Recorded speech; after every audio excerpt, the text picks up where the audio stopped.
잠깐 교회에 오셨으니까 우리가 좀 예수님에 대해서 잠깐 듣는 시간을 갖겠습니다.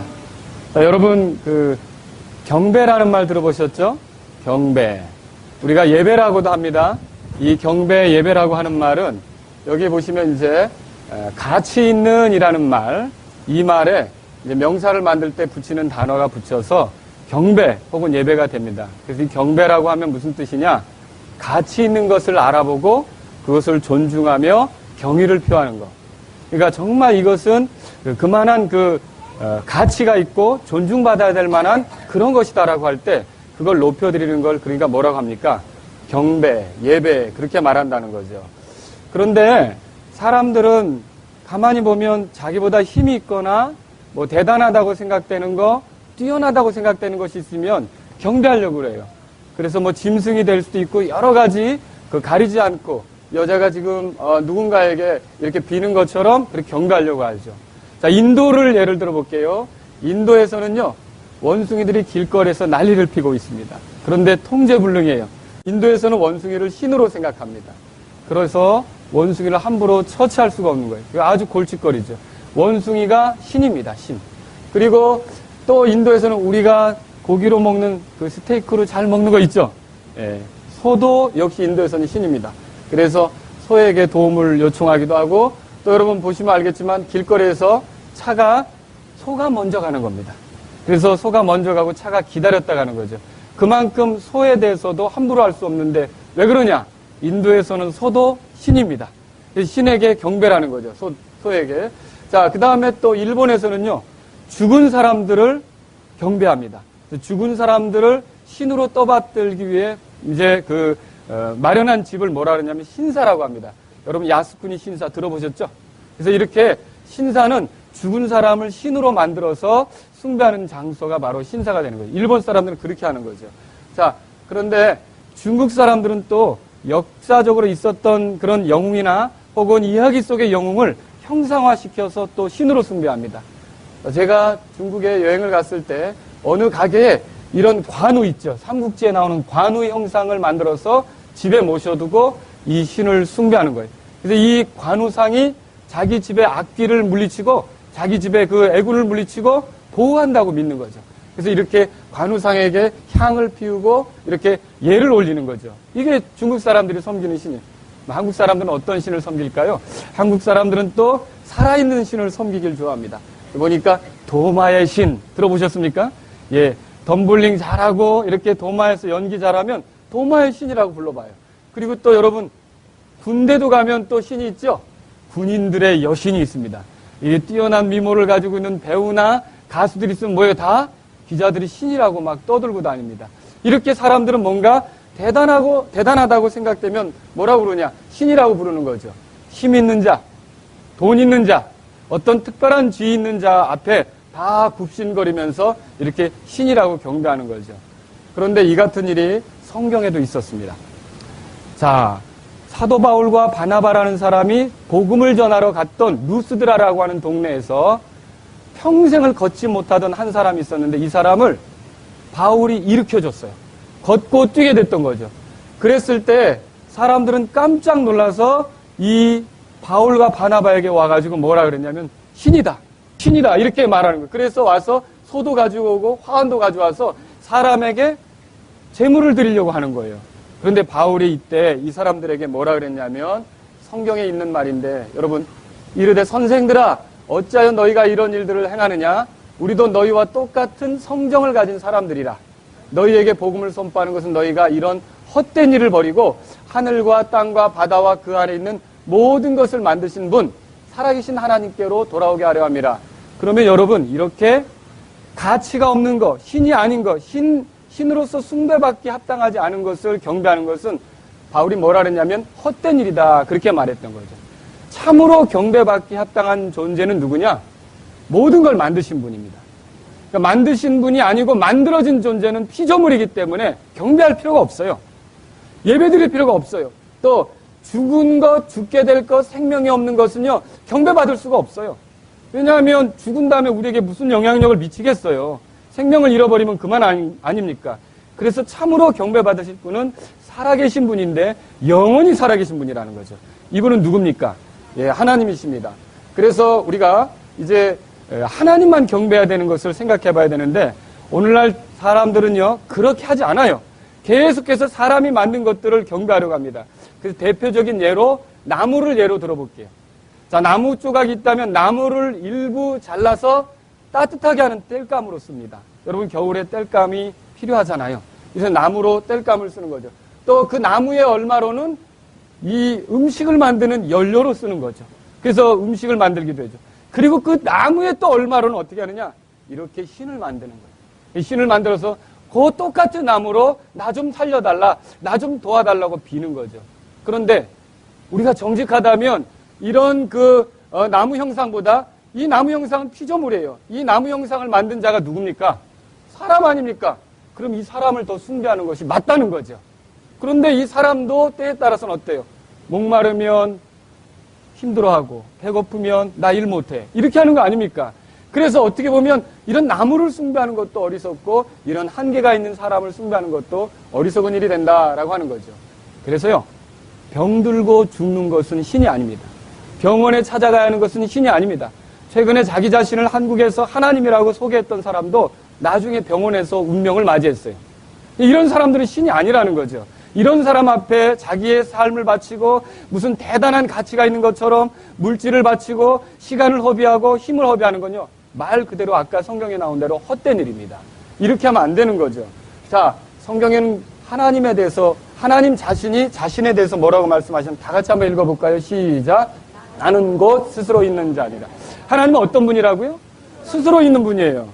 그러니까 만약에 절이라든지 어디에 신상을 가져다 주는데 이 신상이 걸어다니지 못하고 누군가 옮겨다 줘야만 거기에 들어갔다. 그러면 경배할 만한 겁니까? 숭배할 만한 대상입니까? 그렇지 않다는 거죠. 하나님은 스스로 계신 분이세요. 여러분과 제가 섬겨야 될 분이 바로 이 스스로 계신 하나님이라는 거죠. 그래서 하나님께서 뭐라고 말씀하시냐면 땅의 모든 끝이요. 온 세상에 있는 모든 사람들이요. 나를 바라보라. 무슨 말이냐면 나를 경배하고 내가 얼마나 탁월한지, 내가 얼마나 뛰어난지, 내가 얼마나 대단한지, 내가 얼마나 힘 있는지, 내가 얼마나 지혜로운지, 내가 얼마나 사랑이 풍성한지 나를 주목하고 나에게 경배하라고 하나님께서 초청하시는 거죠. 그래서 너희는 구원받을지어다 나는 하나님이요 나 외에는 다른 이가 없느니라. 다시 말하면 나 외에는 신이 없다란 말이에요. 나 외에는 경배받을 존재가 없다는 말이에요. 누구만 경배하는 겁니까? 영원히 살아계시고 모든 만물을 지으신 이 하나님만을 경배해야 된다는 거죠. 그러면 여러분 생각해 보세요. 우리가 이런 하나님에 대해서 좀 생각하며 살아야 되는데 전혀 생각을 못하고 사는 거죠. 자, 여러분 질문합니다. 여러분 중에 태어나기 전에 나는 12월 25일에 맞춰서 태어나야겠다 생각하신 분 계세요? 나는 좀 빨간 날 태어나서 내 생일날이 노는 날이 됐으면 좋겠다. 그리고 나온 분이 있으세요? 없죠? 태어난 날 우리가 결정했습니까? 못했죠. 또 태어날 장소. 나는 여기가 아프리카에서 태어나면 안 되겠다. 꼴 보니까 굶어 죽는 사람이 많구나. 나는 한국에서 태어나야지. 여러분 이렇게 태어날 장소를 여러분이 결정하셨습니까?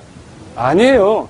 또 여러분의 부모님을 내가 우리 박씨 가문에 태어나야겠다. 우리 아버지를 박씨로 만나야지 하고 작정하고 그걸 결정했는데 그대로 박씨 가문에 태어난 겁니까? 우리 부모를 우리가 결정한 거냔 말이죠. 그러면 여기서 굉장히 중요한 게 있습니다. 우리는 이 땅에 태어나는 데 있어서 우리가 아무것도 결정한 게 없어요. 이 말은 우리가 주어진 인생을 사는 거란 말이죠. 우리가 만든 인생이 아니에요. 우리가 시작한 인생이 아니라는 거죠. 누가 나를 여기에 있게 했다는 말입니다. 근데 한 번도 누가 나를 여기 있게 했는지 생각하지 않고 사는 거예요. 예를 들어 봅시다. 여러분이 직장에 이제 열심히 해서 입사하게 됐어요. 입사하는 거 내 마음대로 안 됩니다. 면접관들이 쫙 앉아가지고 나에 대해서 이것저것 따져 묻고 결국은 이거 취업시킬까 말까? 그게 결국은 합격을 해서 입사를 한 거죠. 자, 그 사람들에 의해서 회사에 의해서 내가 입사를 했는데 출근 오늘 하기 싫어. 안 해. 그리고 회사 가서 일하다 오늘 피곤해. 나 일찍 가야겠어. 갈래. 이제 내가 새로 신입사원이에요. 그래서 나에게 아무개 씨 이것 좀 해주세요. 라고 상관이 어떤 서류를 줬는데 저 이런 거 못하겠습니다. 여러분 그렇게 직장 생활하면서 자기 멋대로 하는 직원이 있다면 어떻게 될까요? 잘립니다. 잘리는 거죠. 얼마나 잘리는 거예요. 내가 내가 노력해서 들어간 거기도 내 멋대로 하면 잘리는데, 여기는, 이 세상은 내가 노력해서 온 게 아니라 자연스럽게 누가 나를 여기 있게 만든 거라는 거죠. 근데 여기서 내 멋대로 하고 있어요. 내 멋대로 하고 있으니 이것의 결말이 얼마나 크겠습니까? 자, 왜 나는 여기 있는지 생각해 보셨습니까? 누가 나를 여기에 보내셨는지 생각해 보셨습니까? 이런 걸 생각지도 않고 나에게 이런 삶의 기회를 갖게 하신 분이 있다면 참 그분이 어떤 의도로 나를 여기 있게 하셨는지 내가 그분께 맞춰 살아봐야겠다. 이런 마음을 한 번도 가져보지 않고 그저 내 인생은 내 것인 것처럼 여러분들이 생각하며 살았다면 그게 바로 죄예요. 죄라는 건 다른 게 아니라 하나님, 모든 걸 지으신 하나님께서 내게 허락한 삶을 내가 주인인 것처럼 내 멋대로 살아가면서 내 욕심을 따라 이런저런 나쁜 일을 하면서 인생을 허비하는 것. 이게 죄라는 거죠. 여러분, 이런 상태로 살면 비참한 종말에 이룰 수밖에 없습니다. 하나님께서는 우리에게 무엇을 원하시느냐? 그 헛되고 경배도 소용없는 거, 그 존중해도 소용없는 거, 가치 없는 것에 매여서 사는 것을 끝내고 참으로 가치 있고 영광받게 합당하신 분 하나님께로 돌아오라고 초청한단 말이죠. 하나님께 돌아오라는 거죠. 근데 어떻게 돌아올 수 있습니까? 우리는 그동안 내 멋대로 산 죄가 너무나 많은데 하나님께서는 우리의 죄에서 우리를 건지시려고 지금부터 2000년 전에 이 땅에 예수 그리스도를 보내신 거예요. 이분은 죄가 없으신 분이십니다. 하나님이십니다. 그러나 우리의 죄 때문에 죄값을 짊어지고 대신 형벌을 받으시고자, 왜냐? 그렇게 해야 공의롭게 하나님께서 우리의 죄를 처리한 것을 인정하시게 되기 때문에. 그래서 이 예수님께서 지금부터 2000년 전에 오셔서 우리가 하나님을 대적하고 우리 멋대로 살아간 모든 죄들을 짊어지시고 십자가에서 죽으셨습니다. 죽으셨을 뿐만 아니라 이분은 살아나셨죠. 그래서 살아나셨는데 여러분, 무덤이 이분을 가둘 수가 없었던 거예요. 지금 이분 어디 계시느냐? 하늘에 올라가셔서 우리가 참 하나님을 알아보고 경배하기를 원하시는 겁니다. 그래서 누구든지 하나님께로 나오기를 원하는데 어떻게 우리가 하나님께로 나아갈 수 있습니까? 우리 한번 읽어볼까요? 요한복음 14장 6절인데 시작. 예수님께서 그에게 이르시되 내가 곧 길이요 진리요 생명이니 나를 통하지 않고는 아무도 아버지께 오지 못하느냐. 여러분, 아버지라 그랬죠. 하나님. 하나님이 이쪽에 계시다면 나는 여기에 서 있습니다. 내가 어떻게 이쪽으로 건너갈 수 있을까요? 나는 죄의 구렁텅이를 앞에 두고 있는데, 그런데 예수 그리스도께서 다리가 되신다면 나는 갈 수가 있는 거죠. 예수님은 우리에게 그런 다리가 되시는 거예요. 이제 누구든지 예수님을 믿으면 하나님과 가까워질 수 있어요. 특히 예수님이 십자가에서 흘리신 피로 모든 죄들을 용서받고 하나님과 가까워질 수 있는 거죠. 우리 성경 말씀인데 한 번 더 읽어볼까요? 시작. 한때 멀리 떨어져 있던 너희가 그리스도 예수님 안에서 그리스도의 피로 가까워졌느니라. 자, 하나님과 가까워졌다는 걸 얘기하는데 그리스도의 피로 가까워졌대요. 하나님과 가까워지는데 헌금으로 가까워지는 게 아닙니다. 하나님과 가까워지는데 내가 교회에서 봉사 많이 한 것으로 가까워지는 게 아닙니다. 하나님과 가까워지는데 내가 착한 일 많이 한 걸로 가까워지는 게 아니라 나의 죄 때문에 이 세상에 찾아오신 구주 예수님이 십자가에서 흘리신 피로 가까워진다는 걸 믿으시기 바랍니다. 그래서 이 십자가에서 피 흘리신 예수님이 귀한 거죠. 이 예수님을 여러분이 구주로 받아들이셔야 돼요. 정말로 참된 경배를 드리기를 원하고 가치 있는 것을 알아보고 존중하면서 헛되게 인생을 보내지 않고 의미 있는 인생을 살려면 여러분과 저는 참되신 이 하나님께 나아가기 위해서 우리를 위해 찾아오신 구주 예수님을 마음의 구원자로 모셔야 합니다. 이렇게 마음의 구원자로 모실 때 여러분은 비로소 바른 경배를 드릴 수 있어요.